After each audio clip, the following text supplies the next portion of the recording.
You're listening to the She Lift Project podcast, a show dedicated to helping women achieve higher levels of success in the workplace. No matter where you are in your career, we want to help you grow. Now here's your host, Cynthia Kirkpatrick, a CPA, CFP, and Senior Financial Advisor at Moneta Group. Hello and welcome to another episode of the She Lift Project podcast. I'm Cynthia Kirkpatrick and I'm happy to have you with us. Today we're excited to welcome Kate Sanders, a good friend of mine and a dynamic woman who plays many roles in her life, including wife, mother, friend, soccer coach, soccer fan, a yogi, business leader, I'm still going, collaborator, and most importantly, a believer. Kate is now the fourth generation owner of the Missouri Equipment Company, a stainless steel manufacturing company located in St. Louis, Missouri. And her path to success is one that might surprise you. So welcome, Kate. We're excited to have you. Thank you for having me, Cynthia. Great to see you. So we'll get through lots of different... Sure.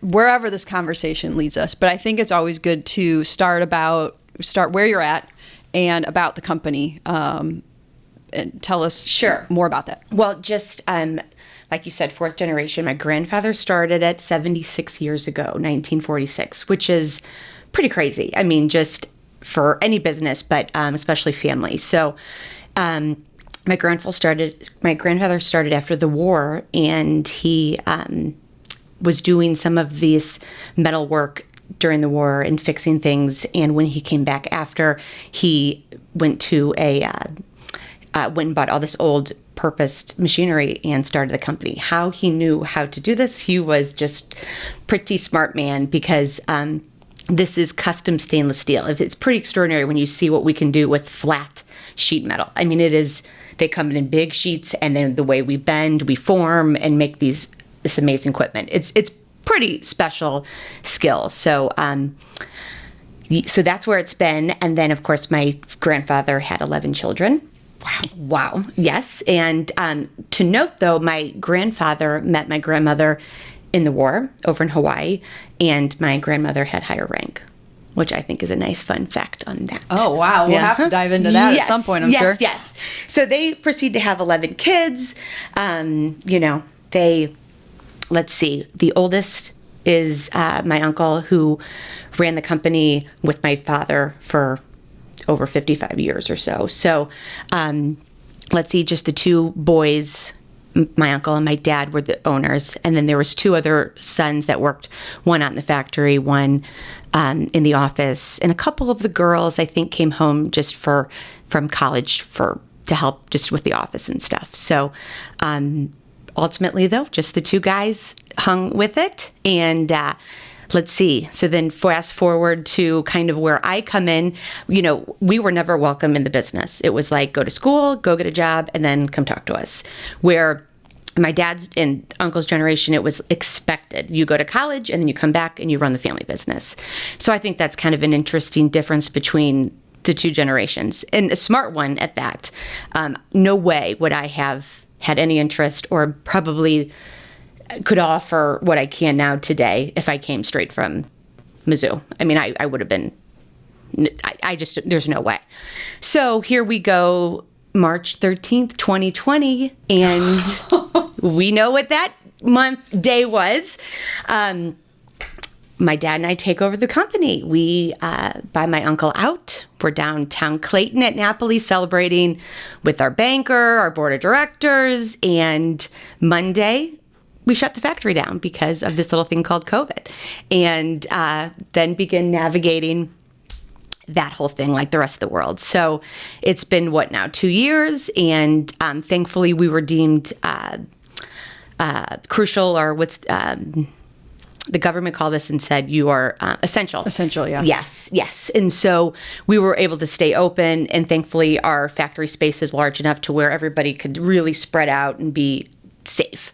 And but we do have an older population working in our sales, and some of these guys still from the first generation, working, and second generation guys. So really our shop manager and myself were the only ones in the office for most of that shutdown time. So I want to circle back to that whole transition, the conversation with your dad, the thought process of getting there.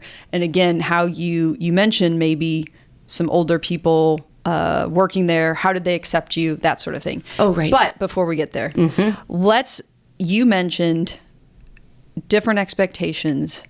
You would not have been ready to do that coming out of Mizzou. So Kate, younger Kate, high school, college. Sure. What does Kate want to do with her life?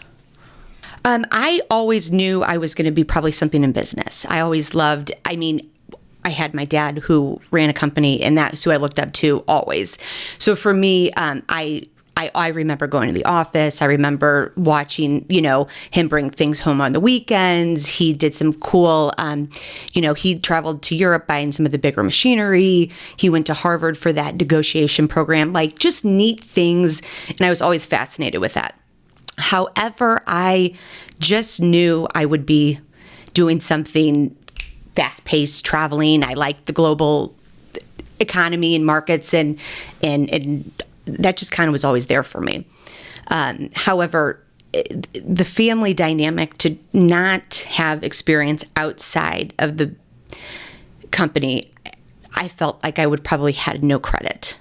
Right. I don't think it would have been, and especially, this is steelworking. Like, this is not very many women anyway in the business. So for me to come in, could I have done it? Of course, I could have, I could have jumped right in, but I don't think it would have been as powerful as it is, having been in manufacturing overseas for 15 years plus on my own, and all that, I think it would have been lost. You glossed over there, being in manufacturing overseas, all of that. Knowing you and how much you accomplished, it was a lot. So tell me about, you get out of college, what's your first job, and that progression? Sure. So my first job was with a company here in St. Louis called Footwear Unlimited. They're a nice family business. Also, I seem to have a trend with these family companies.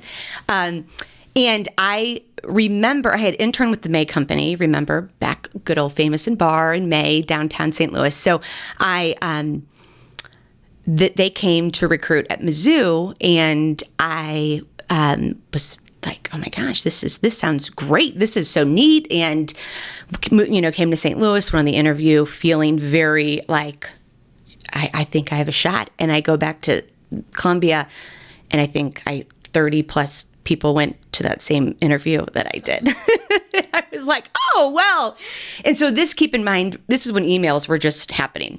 Yes. Okay, so it's dial-up modem in this, and I'm going, how do I can't, I had my interview with the vice president, this second generation son of the company, and I thought, how am I going to get, all these candidates are going to be good, how am I going to separate myself?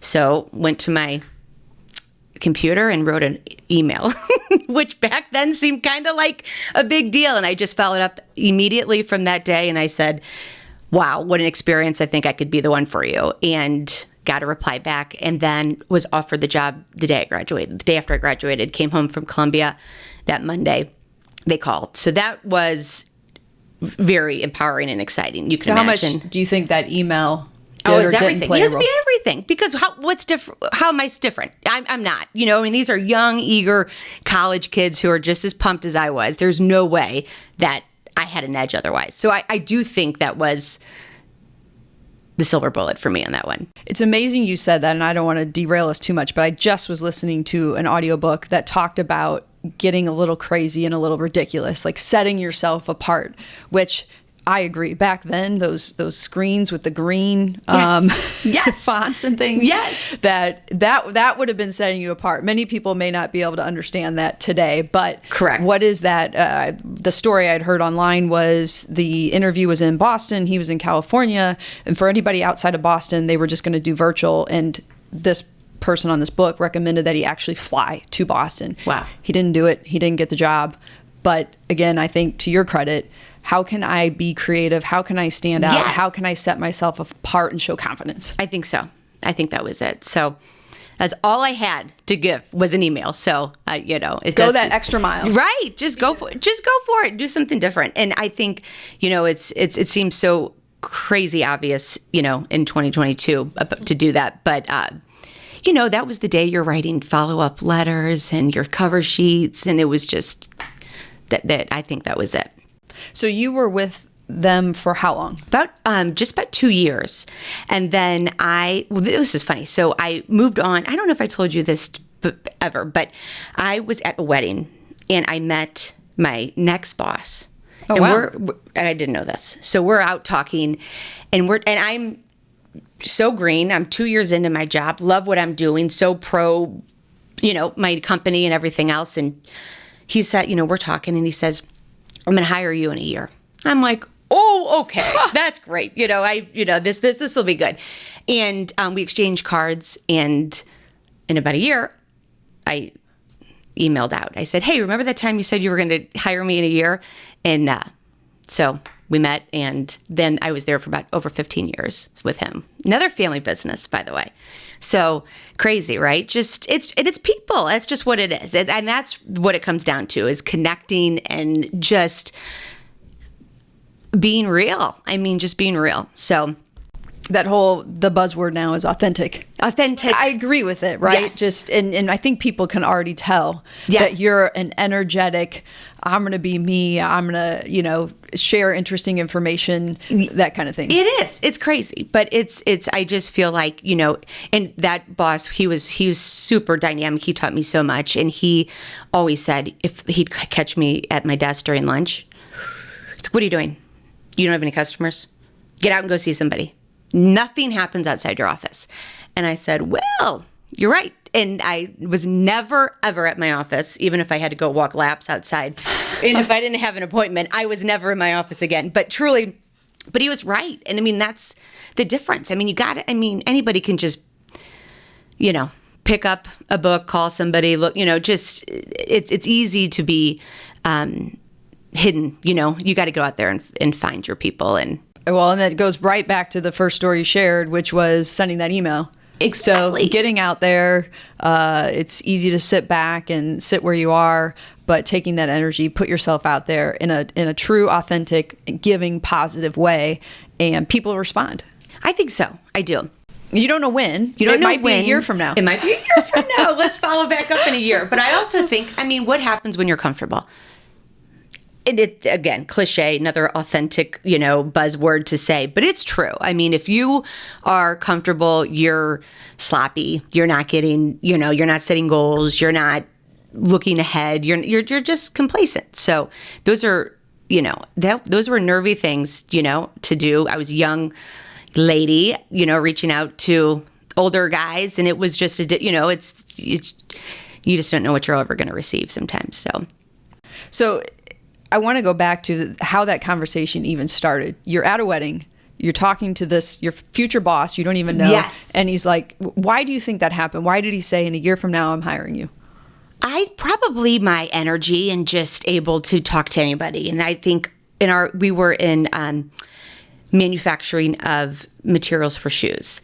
We did a little bit of handbags, but mainly for shoes. And so, the job entailed being able to, present, promote, design, be able to speak to people. And, that's a big thing. If you can't talk and you're not interesting and relatable, that's already kind of, a disadvantage for you. And so some things you just can't teach all that, I guess. I don't know. Yeah, and maybe built up over time, and like you said, not being afraid. So you guys are at the same table, you're out dancing, somehow you're introduced. You literally did not know each other before that night. No. And we're at the wedding was, we mutually knew the people at the wedding. So he probably commented on my shoes, or I commented on his shoes, or probably something to that nature. And he brings his wife over, and she's darling, and we just start talking, and I'm not talking to her, and he's like, wait a second, I'm not done talking to you, and all of this. So I guess we hit it off. We just hit it off. Yeah. Yeah, and it's easy to see just by our conversation so far, but I think some of the things you said, just be daring, maybe be a little ridiculous, over the top, like take that chance, just go for it, and connect and be real. All with the interesting, probably asking questions, saying interesting things. And I think what you said there, which I try to live my life with as I'm older, is giving a compliments. It could have been as simple as, Absolutely. I like your shoes, I like your completely whatever. agree. So just opening that door. Don't be afraid to open that door. I certainly agree. I think that's so huge. And I think too, it's especially, you know, he was the owner of a company. People aren't, you know what I mean? You get these layers of hierarchy, and I think people don't like to tell their boss they're sometimes afraid or not as personal. And, you know, it was great because he wasn't my boss at that time. So there was no barriers, and he's just another guy in the room. Right. So it was easy to talk. But I think what he saw, though, was my true, I'll coin you, authentic self. So, you know, that's just how it started. I think it's take that step. Don't be married to the outcome. Just take the step. You may not know how long it will take you, where it will go. But if you don't take that step, then you're in your comfort zone and you're moving nowhere. Precisely. I agree. So you get this job. How long are you there? Over 15 years. Oh, wow. So this is the job. This was the job. This was my probably career defining job, I would say, for the most part. I think till then, here I am now in this new role, which I hope this is actually my career defining job. But so it was this guy and his at this point, his son was in law school for a year, decided that wasn't his thing, moved back to WashU to get his MBA. And so he was going to get into the business. And I think there was expectations for that generation to, no, this is a healthy business. We want the family to continue to benefit from it. So you're coming in.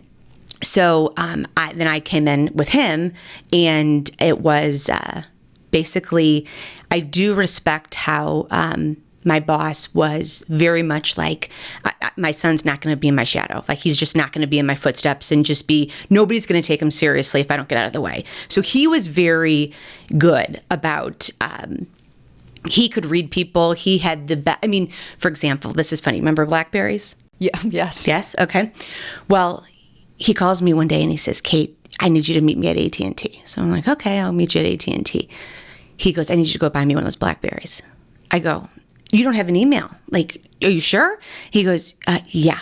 He's like, I'm having coffee and bagels with my friends. I'm the only dope without a Blackberry. So he said, they gotta think I'm technologically savvy. I gotta step my game up. So we get him a Blackberry. That's it. He never used the darn thing, but he had it. You know what I mean? And it's like, I mean, he was nuts, but it's hysterical that he had that, you know.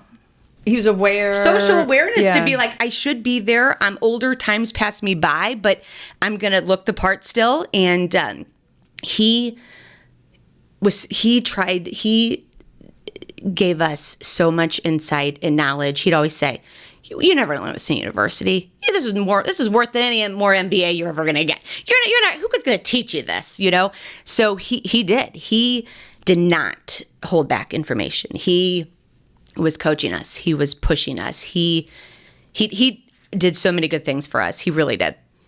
So it sounds like, and I know we've talked about this before, that he was, you know, maybe, and I don't want to put words in your mouth, lots of mentors or people who gave you advice, but it sounds like he was crucial in your growth and trajectory to where you're at today. Hugely. What do you think, if you can list a couple of things that were so impactful to you that you would want to share with others? From lessons from my mentor? Yeah. I mean, he just was, I think I kind of mentioned this before. He was sink or swim mentality. Like it's like, okay, if you failed, but like, you better be so like sharp and giving it everything you've got. If it's still not hitting the mark, well, let's find out why. And we'll help you do that better next time, right? So he just pushed. I think I told you. I mean, I'd walk into a room and he'd look at my hem length and he'd say, right hem off 1/8 of an inch. And you're like, have you lost your mind? Like, and I mean, what do you say to that? And that's such a significant, like, little detail, but it's all details. I mean, it's what makes a good company, not I said this about my soccer team this weekend. What makes a good team? It's all the little things. It's winning your throw-ins, winning your kicks, gaining possession before the other. Same in business. It's not, there's one player who's doing one thing and that's the only way. So it's all the little details, and that's what matters. Yeah, I was going to bring that up if you didn't. The fundamentals. The fundamentals. But I like that you brought that over to business. I mean, sports and in team, I don't want to say just sports because there's a lot of teamwork that aren't necessarily quote unquote sports. But that team environment can carry over to sports so much, so many traits and mindset things. Like you said, you can't start speed walking or sprinting if you haven't first learned to walk and to, jog and whatnot. You have to build those skills over time. Absolutely. So you mentioned with him, I mean, I know you mentioned even before this, right? So no lunch at your desk, your clients aren't at your desk. Get out there. For sure. Build those relationships, take a chance. Yes. Sink or swim, but you better be prepared. And if there's a mistake or if there's a quote unquote failure, let's dissect where it went wrong so we can learn and grow from there. Anything to add to those or new ones that you feel like were so pivotal and better than that MBA? Right. Well, and it was, here's one of the things, we were trying to open up Walmart, which is like such a Walmart, most exciting company you want to work with until you start working with them and you realize, oh, they're telling you now how we're running our business. So that was interesting. However, nonetheless, we were super eager to get involved. We think we knew from a manufacturing and supply chain we could absolutely deliver for them. We felt good. It was out of our comfort zone. It was that big discounter, largest retail in the world conversation. So anyway, we are going down to Bentonville and making a presentation. I, of course, in St. Louis, did the presentation, made it, had the PowerPoint prepped, all of the Excel sheets ready to roll. We get to the meeting in Bentonville, and I'm like, okay, I pass along to my boss, and here's your stuff to present, and he goes, nope, you're doing it, and I'm like, I'm not, no, what? He's like, no, and you're on. And they're walking in, and I'm like, oh my gosh. So it was things like that. Talk about gaining confidence and losing your mind in the same second. I mean, that's so intense, right? But I mean, then so after that, bring it on. I'm ready now. It's like, just throwing you in the game. So, he was just remarkable at believing and saying, you know it, go. So I'm guessing, like you just said, right? He threw you into it, but he knew you could do it. What do you think prepared you to be successful in that moment, that surprise moment? Well, after all, I did do the presentation. So I did have that in my, cap for sure. And I didn't even have an opportunity to talk myself out of it or, that would normally be a right of risk that if I knew I was going to do it, I would be overanalyzing. And it just came out so great and natural, and I was comfortable. And it was just one of those moments that I'm still talking about it. And that was 20 plus years ago for sure. So, but it was a good lesson, good empowerment opportunity for sure. Yeah, and you mentioned, it comes back to a lot of I've read and conversations, getting outside your head. So don't manifest the outcome or what could happen before you just dive in, jump in, and do it. But you were prepared. I was prepared, yes. But that, to your point, that is something that's a daily practice still. It has to be, right? Because everything's still new and we're not living in the past, so we don't know what's to come. Yeah, everything in life we practice, whether it's soccer, whether it's tying your shoe when you're little, whatever it might be. And I think we forget that we're built to see the dangers in life to protect ourselves. So we need to practice seeing the positive. Absolutely. And manifesting that positive nature. And like you said, just going for it, take that risk, be brave, whatever it is, get outside that comfort zone. Yes. So great job. So to actually tell me a little bit more about this job, because this just isn't I went down to Bentonville. I did this presentation. Oh, right. You were all over the world. We were in the trenches. Yes, we were in the trenches for sure. So, we, like I said, we were manufacturers of the materials. So, let's see, we worked with about 3 to 5 different factories, and we had an equity position with them. So we were a part of the game. I mean, we weren't just reps. We really put ourselves, we had investments to stand ourselves apart from everybody else just running around the world trying to sell materials. And so we did a lot of time overseas working in the factory. From a design standpoint, we would actually go over to Europe and travel all through Europe, mainly always with the customer. We never traveled without a customer.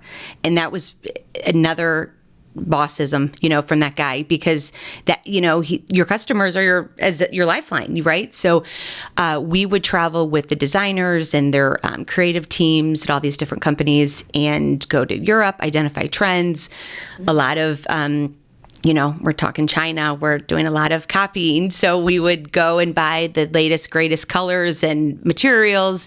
And then we would sometimes do a whole full world extravaganza and go right on over to Asia and start in the factory.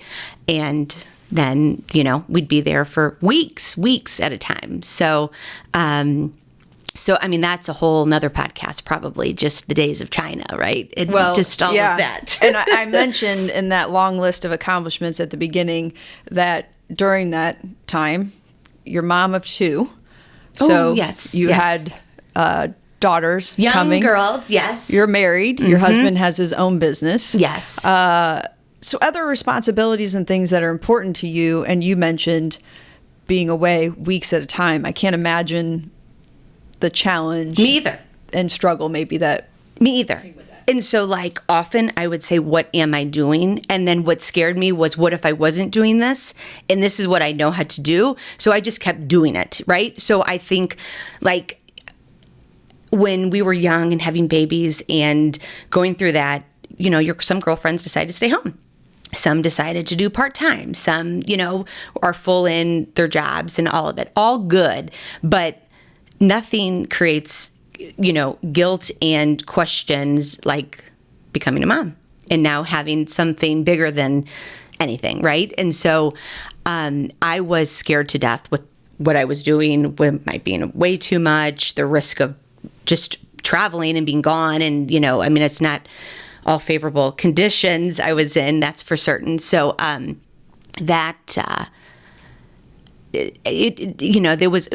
was at my heartstrings on that, but I did know I didn't want to stop. And I thought if I did stop, how am I going to re-entry, or how am that didn't feel right either. So, so I did, for example, we had somebody come into our house to watch the kids so I could have breakfast every morning with them rather than schlepping them and commuting and doing that. And, those were just trade-offs for time and things like that. I always just looked for ways to, customize for myself and schedule, because my schedule was nuts.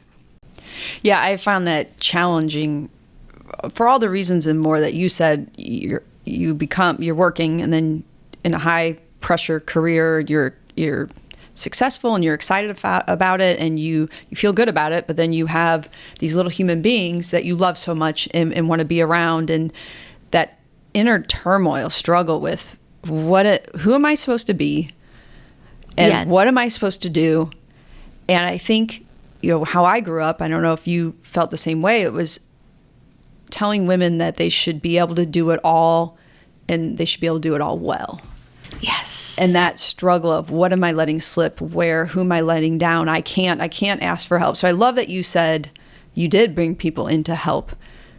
Yes. And that was survival, really. And I didn't see that as a weakness. I saw it as support, and I saw it as a very much needed thing to do both. And that was for sure. But I think too, when I was gone overseas and as my girls then, are young toddlers and, getting older, and thank God for FaceTime and things like that.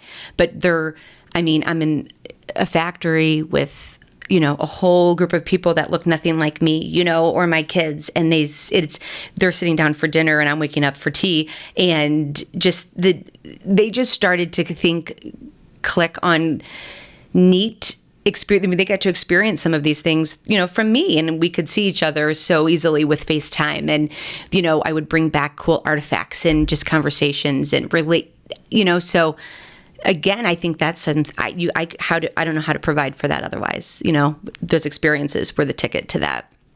Yeah. So it's almost being able to reconcile or buck the trend of, in order to be a good mom or a good person in this role, I have to do these things. But wait a minute. No, if I do it this way, yes, I can actually bring some different things to the table, different experiences and growth opportunities for them to learn. So it's that ability to shift maybe what we were told, what we expect, what's in our mind. Oh, for sure. Because, I mean, you can't do everything well. All of it well. I mean, I have not found that. Have you found that to be true? No. Because please share. So no, I for sure think that's something that is, to your point, that is not something that I knew then. You know what I mean? But that was kind of like, it's almost like, if you don't feel well, lay down, take a rest. Like, I'm like, how do I make this work? I can't see this is what we're going to do. We just kind of fulfilled on the fly for sure. Yeah. Right. So you're traveling a lot. The girls are growing up. Obviously, you're not doing now what you were doing then. So how does that come to an end and we transition to where you're at now? Oh, sure. So a lot of it, so I loved my business partner, that second generation. I love that family. I still great, just have nothing but the best to say for them. Really, the global markets. I mean, China changed so much. So where we were, when I started in the business, China didn't have a middle class. I mean, they really didn't. So when I was leaving, now there's this emerging middle class, and they want, and rightfully so, all the extras that our country wants and that whole thing. And so what had happened was, for 20, 30 years, China was building everything for the world, and now they want things built for themselves.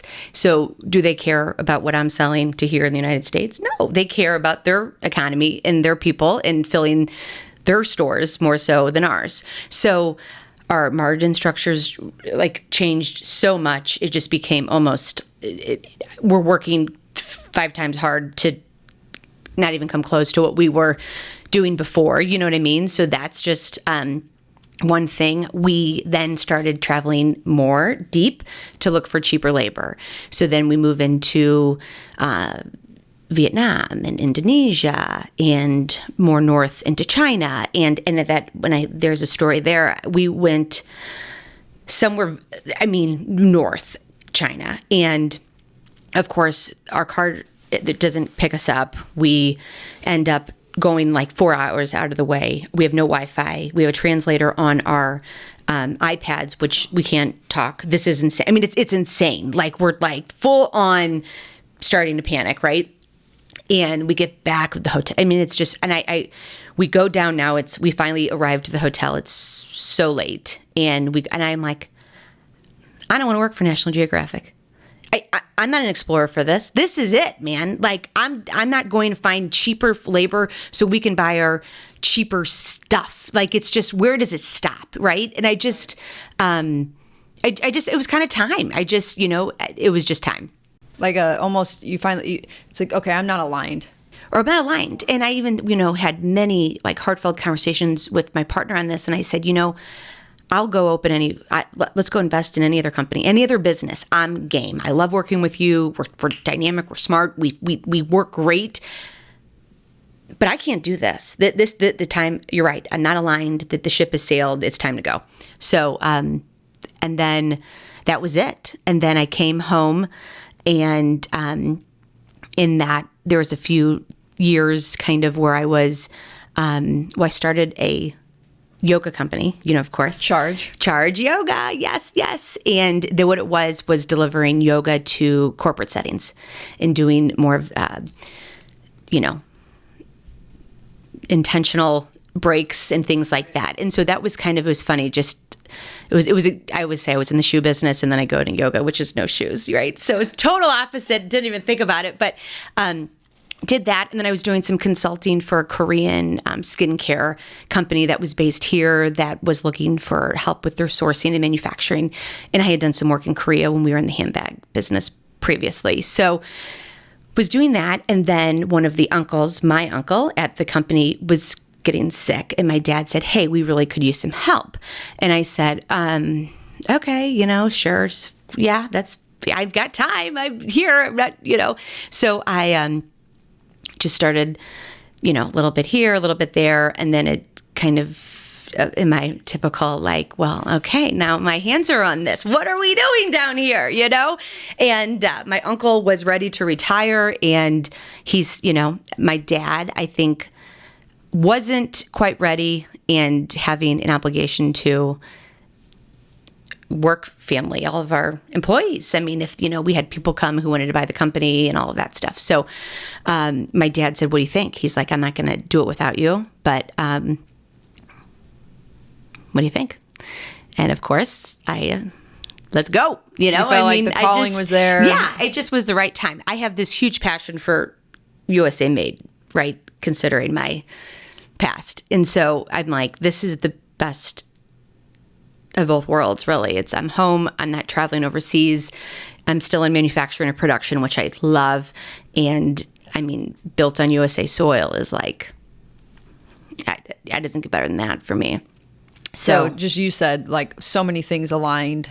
It did. To being back in town where you're not traveling as much, you're with the girls, some of the things that you really value that are important to you, you no longer had to pit them against each other. Yes. They could come together and work well. Yes. It takes me 25 minutes to get to my factory in downtown St. Louis. It took me over 25 hours from LA to get to Hong Kong and then into, Dongguan or wherever I was probably headed. But yeah, so that trade-off is, my gosh, doesn't get better than that. So, yes. So then there starts that, which then starts a whole new, new channel of things and Well, you mentioned members. At the top when we talked about stainless steel, male dominated, and you're the daughter, for sure, of one of the owners. To me, that seems like a lot of obstacles to overcome. Big time. Yes or no? Oh, for sure. Yeah. Of course. So like, I hate that, right? Like, I hate that that's even a thing. So it annoys me. Like, I just want to be like, why is that? Because why is that? And there's so many reasons that it is that, so it's that. Which part of that? Is it all of that? Or is there a specific part of that you're like, I hate that? Well, I mean, okay, I get I'm a daughter, I'm coming in. I get that one. But like, I'm a woman, and then that one annoys me, because it's like, do I have to tell you what I've been doing for the last 20 years? Because I will, because this is crazy, and I just, some of the things some of these guys have said to me were like, and I think they're nervous because they're at the end of their careers perhaps, and they're like, what is this shake-up? Is this going to be a shake-up? Yeah, they want to make sure they're secure in their job and all that. And so they don't know me. I'm a new face. I'm like, just a lot of changes for them. So it's, I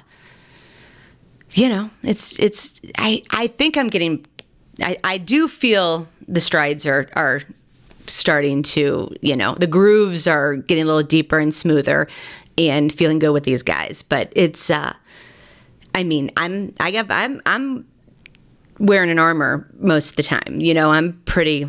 Yeah, because it's been over 2 years. It's been over 2 years. It's been over 2 years, but I've worked there for about 3.5, 4, or let's say about 3-ish, 3.5. Yeah, these years go. But so they kind of see my face down there. But then all of a sudden, my uncle retires, and then it's Charlie and his daughter. So yes, so that's.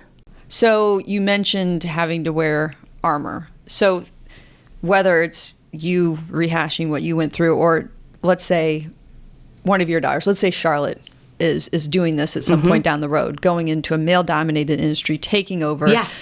What are the things that helped you to be successful in that as a woman? Yeah. And what maybe were some mistakes or things you wouldn't repeat? Yeah, good question. Let's see. What I wouldn't repeat. You really can't show emotion. You just can't. And I think that's not something I'm proud of or like, because this is life, man. It's all emotional, right? It's all emotional, and it's family. It's even more emotional. So I have to really walk. I have to be, let's say I can't say, okay, let me retract. Of course I can show emotion. I'm not a robot and to these people. However, I have to be very guarded on what to share, who, it's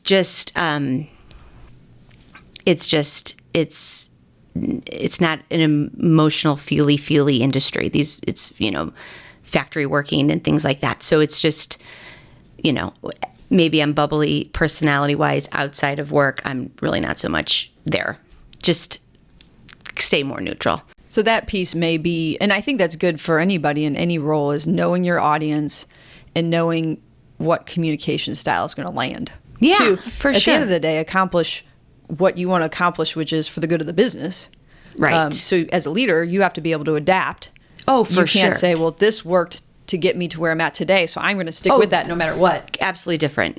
You're for sure right on that. And as you said, yeah, maybe some there you might be able to show a little bit more emotion with, but others you don't. Yeah, it's more direct. It is, and because I'm new and they're all pushing in just to see what they can get away with, and it's just, and it's all just personality stuff, right? So, we have got one guy that's just always pushing something. I mean, just, off track, always needs to be redirected, and he's always, hot and bothered, and he just wants to come up, and you finally just have to say, like, I don't know. It's just, just managing the different personalities anywhere is a challenge. But when I'm the only woman in the place, we've had 2 sales we've hired. Some have worked. One went back to a different part of it. So I'm trying to work right now hard on bringing some females on board too, just to, not be the only one down there right now. So, well, you talked about setting boundaries that they may want to see what they can get away with. I mean, I think not only because you're new, maybe you're female, plus you're the daughter. But in general, I think setting boundaries is something we need to focus on and can be hard. It is hard, and it's also, well, for 2 things. So to be clear, I mean, these guys, they are super respectful for me, and we're getting now to where, I mean, it's getting good, I mean, it's kind of like G.I. Jane, right? It's just like, I don't know, it just popped in my head where it's like, I'm going to shave my head, but you kind of start to get to where you're like, okay, like this is getting better. And, and I have found too, just when like this one guy, he gets crazy emotional and he's just super, and I'm like, let's just write down what you want to discuss and come back in after you've thought about it. And he's like, what? I mean, it's just funny. But back to the boundaries conversation is one thing with the leadership, the boundaries is that, everybody has their idea in their head what they do every day, right? Versus what they should be doing or what needs to be done. And so I think that the boundary thing of, I have to go around and almost sit like, let's sit down, just tell me what you do, just to understand what it is you do. And in my head, it's like, oh, well, I thought you were supposed to be responsible for X, Y, Z, and that's not. Or, well, I've been doing it this way per your uncle for 50 years, and I'm not going to do it any way else. So it's like, okay, we have a little bit of resistance just from, everybody's resistant, in some way. So it's just the boundaries of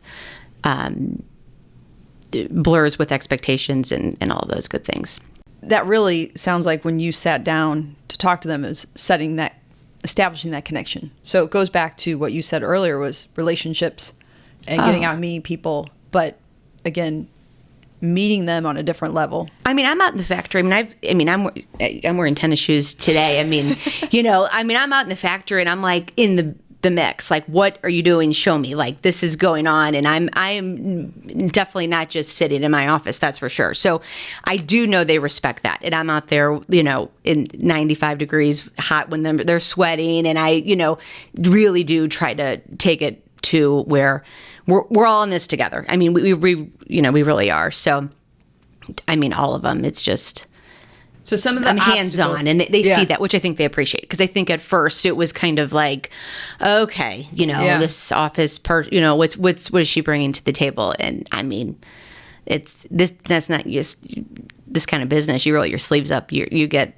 Is that servant leadership almost? Like, I'm getting dirty with you guys too. Like, let's go together. I mean, I just think that's how it is. Yeah. So you talked about a couple of obstacles, trying to reel back emotion to an extent, maybe setting some boundaries. And I don't know that this is really an obstacle, more getting to really know them at their level, what they're doing, and then jumping in, and they have this different level of respect for you. Any other obstacles, whether family business or female?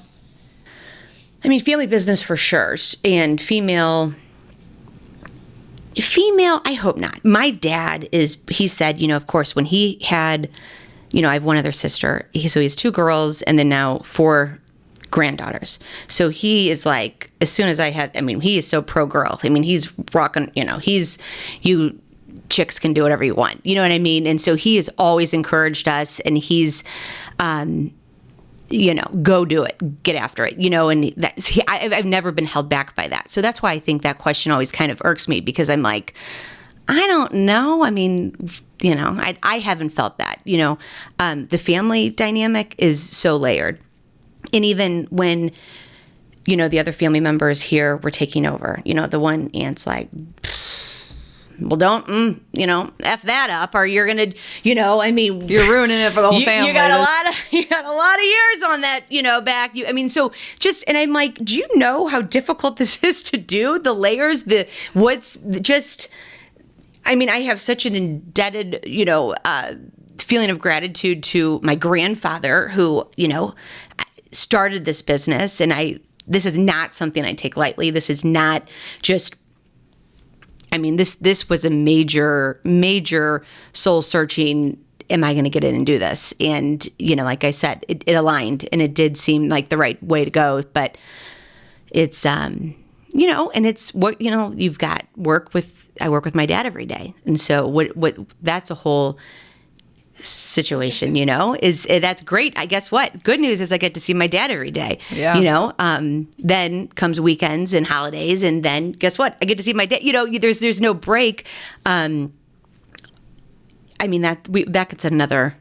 I was going to say that's another whole thing, because it's like, think about, even for yourself or anyone. To this day in our 40s, we still want to make our parents proud and pleased, right? But then, we're now business partners and might have different ideas and different way of doing things, and what might be dismissed at, if I bring something up, my dad might say, terrible idea. No way has it ever worked for us. And then, perhaps I brought that, at another company that's not family driven, even, they're not going to say, that's awful. You just get it right there. But then, of course, we reel it back and meet somewhere in the middle. But, it's just, so that is what I was going to say. You talk about emotional. It is with some of that stuff all day long. It's just, Well, it sounds like your dad is pivotal throughout many themes, chapters of your life. Oh, for sure. Of who you are today. Do you think your dad, for being confident, for, like you said, I don't care, male, female, whatever, I'm going to do this, for being brave, for trying new things, would you think back on your life growing up and your dad was a pivotal part of that? Oh, for sure. Absolutely. He, but also he was not a micromanager dad, or he is working together now. He was very much like, I don't know. And I think my sister and I, if we were together, we would both say, like, we really were, we always had support, right? My dad was great at supporting us. Sure, great, go for it. You can do it, go. And so that was never an issue, and we were lucky he was able to, send us to good schools and provide for, in that capacity, which all was, made things a little bit easier in that regard. But we figured it out, we really did. And whether that was his parenting by design or just how, it turned out, I don't know. But but he is, he's hugely important. You talk about coaching. I coach. My dad's coached. He's coached me through sports growing up. He coached for like a high school team here locally, Kirkwood High School, for 20 years, and that's a big part of his life, giving back to community. He's the guy that he sees first responders walk into a restaurant and he picks up the tab without anybody knowing. You know what I mean? He's the guy that has his high school kids that he coached said, "Hey, you are the reason that I am doing what I am doing today." So he has this just real remarkable way also of just seeing you, supporting you, and just letting and not taking credit for it, just being real humble and giving, which I think is probably his sweetest attributes for sure. And it certainly seems like you've picked up quite a few of those. Thank you. That is kind. Along the way, we've talked a lot about things and mentoring and advice and obstacles. What are some of the, if you could summarize lessons that you've learned or tips you would share with others, what might some of those be? Like, these formed you to be who you are today. Say yes to pretty much everything first, and then decide if it's the right fit. I really think that's true. And I don't mean say yes to where you're to just overloading with silly tasks. I'm saying really when somebody comes to you, well, for example, you asked me if I would do this podcast, and my short answer was yes. My long answer was like, what do you want me to do with all of this? So I don't know. Here I am today. So that's kind of how I go. It's just, that's always served me well. So I think it's important yes. What you said, like, say yes. It's almost like being open to opportunities that come your way. But very important that you said you can't say yes to everything. You can't extend yourself. Right. Or you'll not be able to do anything well. And kind of what we talked about before. Exactly. So you say yes to everything. Again, with all those caveats that we talked about. Yes. What other lessons or tips would you share with others? And maybe, whether it's in general or specifically for young girls, women in careers. Yeah, for sure. Like I said, I think I touched on this briefly before, but find out what you're really good at and have the confidence to know that, right? To know who you are and to know what pushes you and inspires you and what you're very best at. And do it like crazy. Just do it. That's what you do. You do that like crazy. And then you find out what things that are behind that maybe just take a little, aren't your stronger suits at work, perhaps, and find somebody who you can share those with, because there's probably somebody there who could highlight those.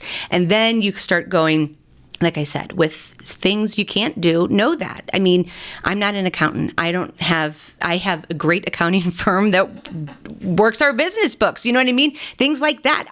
We know steel, we know labor material, we know how to make a profit, and we know how to do it fast and speedy and deliver to our customers and serve them. So that's what we focus on. I don't focus on, I let them tell me what to do with some of that other, stuff. So really having the,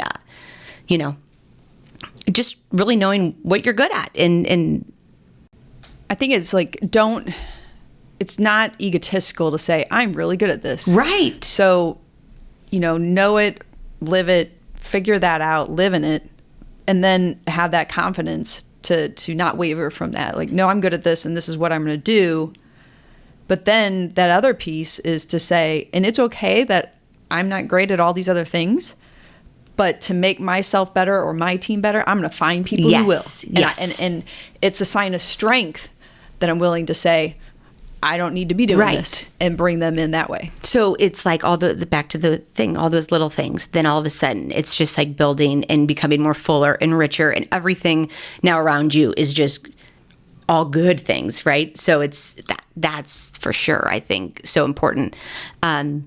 For the young chicks coming up,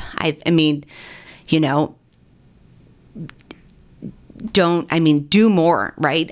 Like at a young age, I know you and I talk about this with our girls and where they are. It's we both have 8th graders that are getting ready for high school. High school, you're not going to be okay at high school and be awesome in college.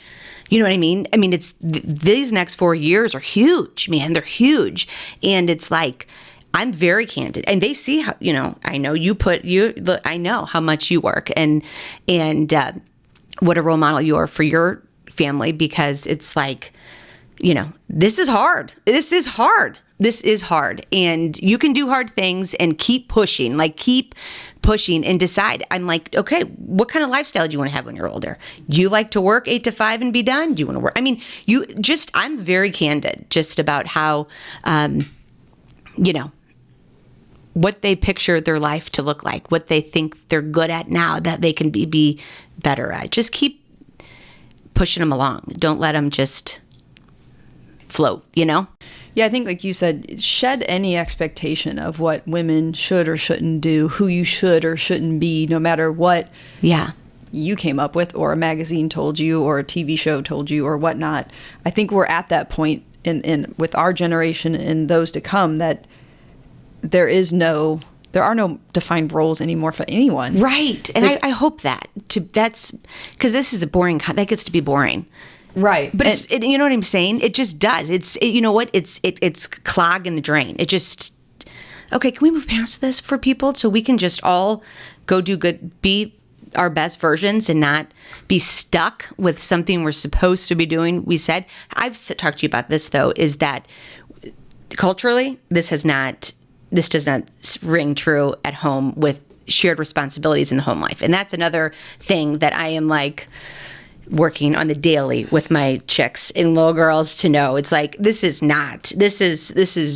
just as much your responsibility to take care of this house and everything that it is ours, because that to me is something I've struggled with that both personally, but then interactions we've had, and I say we, like my husband and I and our family, with others, people have, so our roles, I'm in a high stress career office job, and he does create everything creative. The guy's so creative.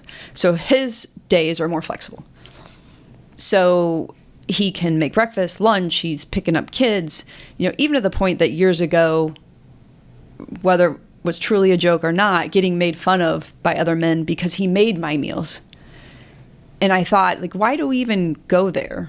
Right. Because we figured out what works for us, and shouldn't that be celebrated versus almost shamed? 100% agree. And so I think that goes back to breaking stereotypes, breaking the norms, say, who cares if it works and everybody agrees? But how do we talk about that more? How do we make that more of a reality? I think you're onto something there. I do think it's something, because, and I think, that's, leading into what other things, what I offer. It's like, you got to ask for what works for you. You really have to, and I'm not just talking for a raise in compensation. I mean, I'm talking about what is going to make you your best version, right? And so if that's a flex hour, if that's working from home, maybe it's not maybe it's one day a week, maybe it's one day a month. I don't know. And I lean on these people to come to me with those ideas. I don't not mind readers. So like in a leadership position, I want everybody to be their best version, obviously. Who doesn't? But you got to tell me what is good for you, because, so speak up and ask, and it's okay. I mean, it's okay to say, hey, this has typically looked like this for so long. I know it sounds different for me to approach you, but can, fill in the blank, whatever it is you need.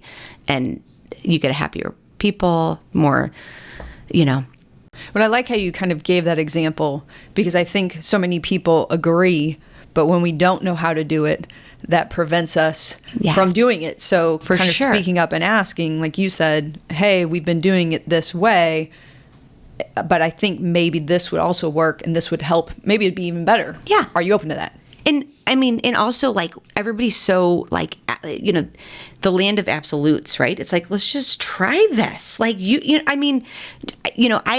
just gotta be flex and be able to be nimble. And I mean, it's just, those seem like insignificant things when you've got a great employer and a great person on your team and they need a little extra support. Like, sweet, we solved this. Let's go. I mean, Yeah, so I think that's important, though, that you said, like, you kind of have to build your credibility before you go asking for. Sure. Circling back to what you said earlier, is like, do it, find out what you're good at, do it like crazy, have confidence, so prove yourself, and then you can't be afraid to then follow back up and ask for what you need, which is a struggle for women. It is to ask. Yeah, it is. But you're a reliable player. So and that's all anybody's looking for. Reliable partner, friend, parent. I mean, that's, people want to be, find dependable. So you also mentioned confident. I wrote down, find out what you're good at and have confidence. Yes. I think that's a hard concept and word. How do you find confidence? How did you build and find your confidence? Right. So I think that is an action word, right? I don't think that's I think, how do you build it? Well, one day I was thrown into the office at Bentonville with those buyers and was told to give a presentation. So like my little meter ticks up, So then one day I'm, overseas and negotiating a huge contract that, whoops, there goes it again. You know what I mean? So I don't think confidence is something I can tell you to do, it's experience. It's something you have to go through. To get to that, you say yes. To get to that, you keep going and plugging and just be a believer, just the best is yet to come. That's the sign of my office. It's just, you have to keep just kind of forward thinking, just momentum, action. Just keep it moving.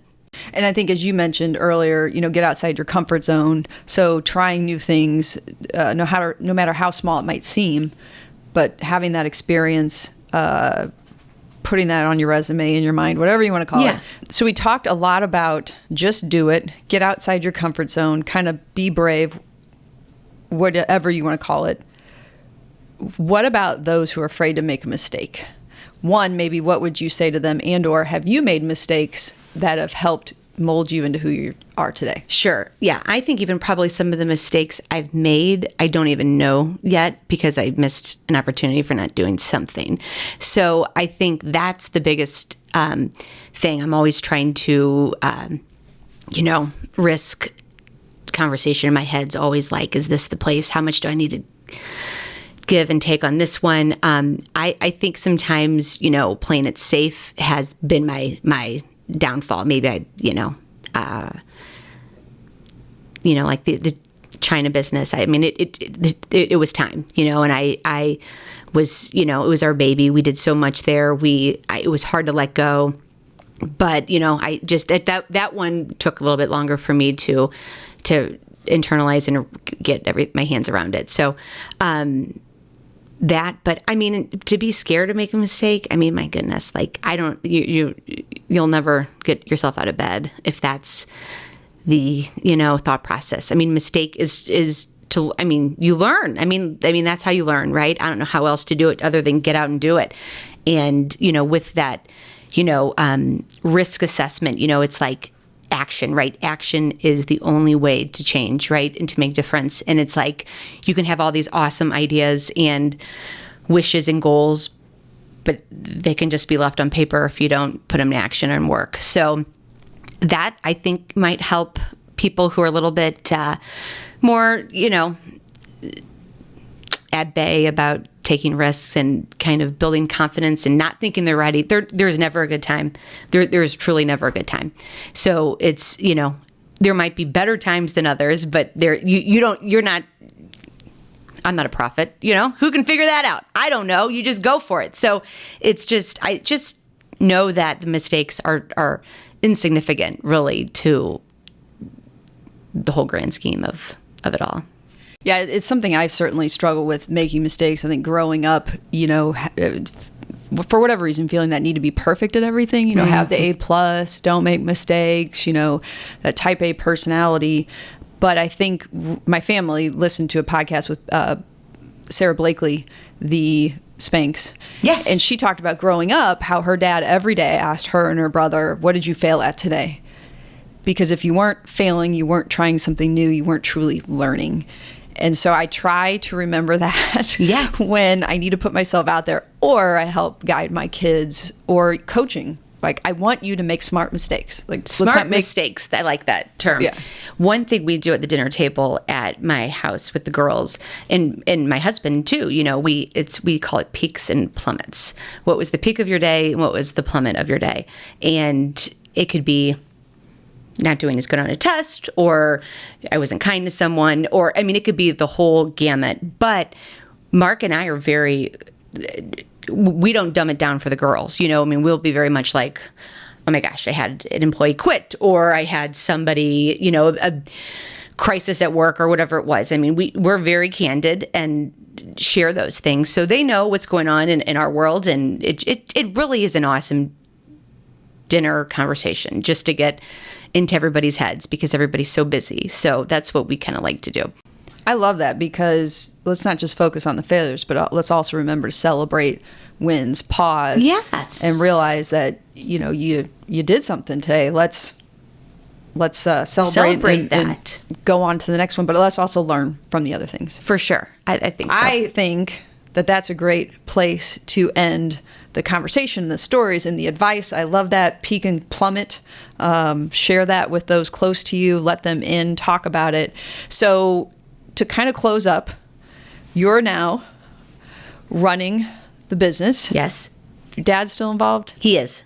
He's ready every day to... So you mentioned stainless steel, the manufacturing, shaping, bending it for different companies. So over the next year, for the company, for you, goals, companies you want to work with, how they find you, all of that. Well, sure. So we are in an exciting position with manufacturing. Some of the, call it a positive after coming out of the pandemic and such. A lot of companies changed, pivoted, moved on. Unfortunately, didn't continue to make it. So we have really been in a strong position to pick up new business that we didn't previously have. So we are focusing like crazy right now on hiring new young talent. That's this is, like I said, we're a new generation. So we're looking to bring it on for the next 30 plus years. And hopefully my kids want to be, fifth. So we're just focusing on growth. We're focusing on bringing up some technology advances, looking at new machines where we can, speed up efficiencies and things like that. So we're in growth mode for sure, and we're really excited about the future. Website, usacustomstainless.com. You got it. Made in the USA custom made. Oh yeah, all day long. No international supply chain delays on the delivery. That's for sure. There'll be no, I'm stuck on the ocean for 8 months from us, that's for sure. And one last thing before we go, I think we talked a lot about it, but I'm ashamed to say it's taken me decades to realize, and think maybe we talked about alignment, that happiness in life and where I felt really successful is when I figured out my core values, who I am, when I'm happy, when I'm just killing it, what those values are, and alignment with that. So we talked a lot about a lot of different things today. When you think about what makes you tick, your core values, how do you live your life? What set of values do you live them against? What are those? Good. That's a big question here to wrap out here. Yeah. Just truly being, I think connecting with people for sure. And just once you connect with people, then it kind of makes you accountable to yourself because you learn what everybody's going through and what they're dealing with. And so it starts to, mirror, one another of just, life and what's happening. But just staying true to yourself. If it feels good, it usually is. If it doesn't, move on. I think not sweating the small stuff and just, keep moving forward. Just keep always moving forward. And, there's days you feel great and super inspired and tons of energy. Work until you fall that day. Work till you fall. And then there's days where you're zapped or you don't have that same spunk. So, okay, recognize that. And, that's okay. Not every day is going to be your best. So, be kind to yourself and gentle enough to know, the difference between the two. But I think just, stay true, keep talking to people, and don't be,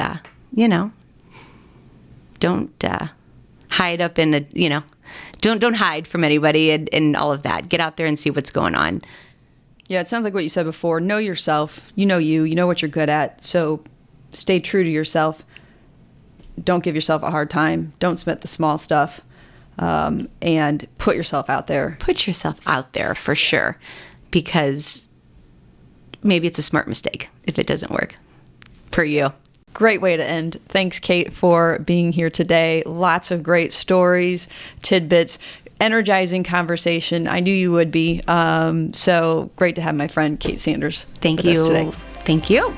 This concludes another episode of the She Lift Project podcast. To hear more episodes of the show, subscribe wherever you get your podcasts. And to learn more about our mission of helping women reach higher levels of success, visit SheLiftProject.com and sign up to receive the latest news, ebooks, videos, and more.